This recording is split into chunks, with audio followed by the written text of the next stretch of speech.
Ay, akala talaga nila nababaliw na si Malay.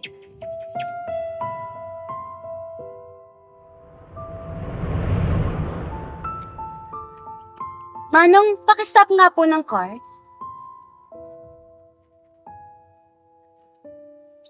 Si Milaya ba yun? Bakit parang may kinakausap siyang ibang tao? Sigurado ka bang dito yung address ng kaibigan na sinasabi mo? Oo, sigurado ako. Tsaka, namatay lang naman ako, hindi ako nagkaroon ng amnesia.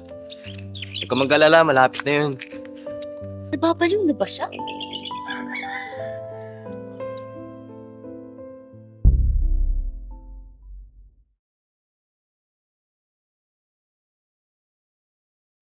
Malaya, ano tong kumakalat online na may kinakausap ka doon na hindi nakikita?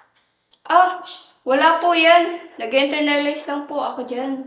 Bala ko po kasing pasukin ng pag-arte. Malaya, kung ano-ano na naman yung pinaggagawa mo. Yung pagbablog na yan, wala namang kakwenta-kwenta yan! Mag-focus ka na lang sa pag-aaral mo! Saka mo lang naman ako napapansin. Pag masasama yung naririnig niyo sa akin. May sinasabi ka ba? Ah, wala po. Ayusin mo yung buhay mo, ha? Ayusin mo yun, ha?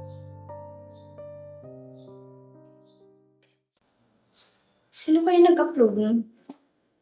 Video nga ako. So, hi mga be! Babalik ako ngayon kasi dun sa mga nababalitaan nyo na may kinakausap ako na hindi nyo nakikita. Nag-internalize lang naman kasi ako noon. Kasi bala kong pumasok sa acting workshop. Ayun. Nakapag-isipan naman kasi ako ng matino. Ano ba naman kayo?